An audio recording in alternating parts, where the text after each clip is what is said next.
이 어른의 대화법, 이 책을 보면서 저는 어떤 생각이 들었냐면요. 우리는 어른인가? 나는 어른인가? 나는 어린이인가? 저쪽에서 어떤 대사로 나를 자극했어요. 보통 자극이라는 말은 긍정적인 것보다 부정적인 의미가 좀 있지 않습니까? 그러니까 저쪽에서 나한테 말을 좋게 했을 때 우리는 이걸 나를 자극했다고 하지 않잖아요. 근데 뭔가 기분 나쁘게 나한테 말을 했거나 예의 없는 태도와 자세로 나에게 말과 행동을 했어요. 그러면 우리는 보통 이때 자극을 받았다고 하거든요. 그런 자극적인 대화법에 대한 우리의 반응이 있어요. 근데 어린이가 되면 우리는 어떻게 되냐면요. 그 자극에 대해서 바로 그냥 반응을 해버리는 거예요. 다시 한번 소개할게요. 어떤 자극을 줬어요. 이 자극이라는 것은 긍정적이고 예의 있는 언행이 아니라 뭔가 부정적이고 예의가 없고 매너가 없고 기분 나쁘게 하는 말과 행동으로 우리를 자극했을 때 우리의 반응이 있는데, 우리가 어린아이가 되면 그 자극에 대한 반응이 매우 즉각적이라는 거예요.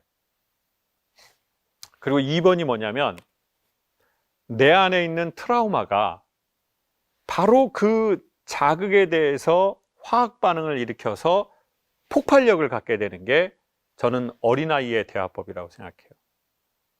근데 어른의 대화법은 뭐죠?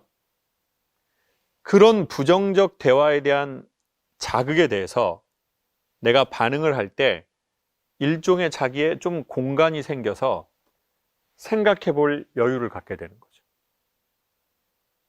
그리고 그 자극과 내가 딱 붙어 있는 게 아니라 그 자극으로부터 내가 좀 떨어져서 이 자극을 볼 수 있는 거예요. 그걸 전 여유라고 말하고 싶거든요. 근데 이 여유가 너무 오래 있을 필요도 없어요. 5초면 정말 충분하다고 생각해요. 보통 우리가 반응하고 사건이 나고 사고가 나고 후회하는 말을 하는 경우는 보통 1, 2초 안에 반응하는 경우예요. 근데 그래서 한숨 내리기가 정말 어렵거든요. 아, 왜 저렇게 말하지? 왜 저렇게 표정을 짓지? 이해가 안 되네? 기분이 나쁘네? 라고 할 때 바로 반응해서 우리는 보통 손해가 보는 경우가 많고 싸우는 경우가 많고 후회하는 경우가 되게 많은 것 같아요. 그래서 그 자극에 대한 반응하는 시간과 공간, 최소 3초에서 5초를 버는 것, 저는 그게 어른들의 대화법인 것 같아요. 어떻게 하면 그 시간을 벌 수 있을까요?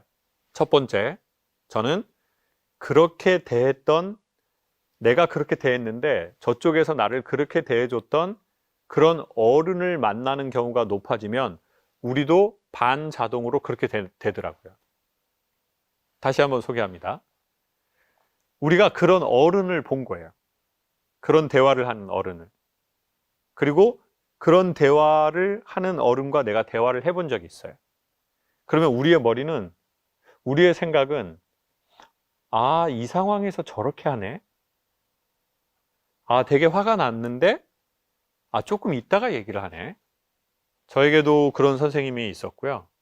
그 선생님은 성악과 성악 선생님이었는데, 본인의 거의 딸 같은 나이 차이가 나는 이제 피아노과 학생이 와서 반주를 하는데, 피아노를 이렇게 치다가 틀렸는데, 보통 그러면 교수님은 제자들에게, 뭐 학생들에게 반말하는 경우가 꽤 있거든요.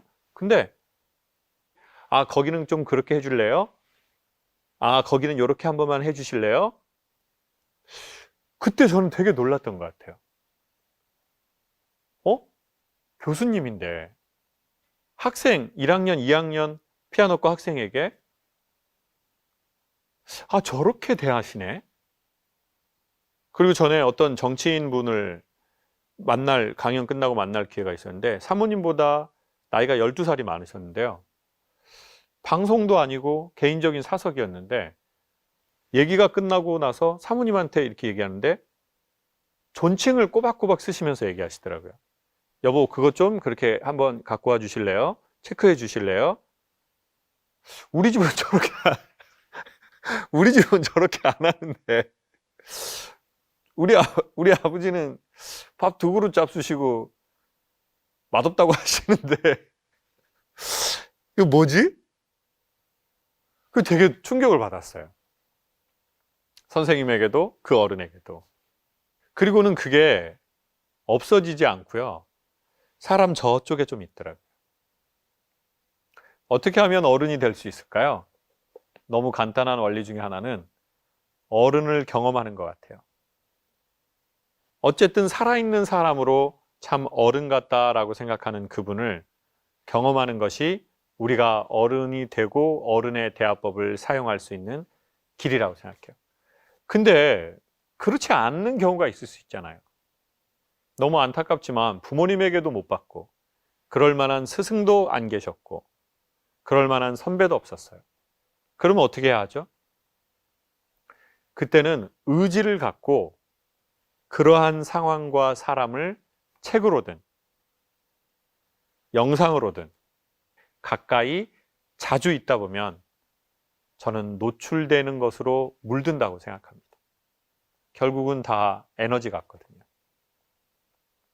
그래서 그러한 방식을 추천드립니다. 그러니까 여러분, 우리가 이럴 수 있잖아요. 아유, 뭐 이런 책 한 번 읽는다고 인간이 변하나? 안 변할 수 있죠. 확실한 건 의지를 갖고 여러 번을 보고 여러 권을 보기 시작하면 물들기 시작한다는 겁니다. 그건 확신해서 말씀드릴 수 있을 것 같아요. 의지를 갖고 여러 번, 자주, 때에 따라서 이런 좋은 언어가 있는 글들을 보면 문자로든 영상으로든 우리가 그 어른들을 경험하는 것 같아요.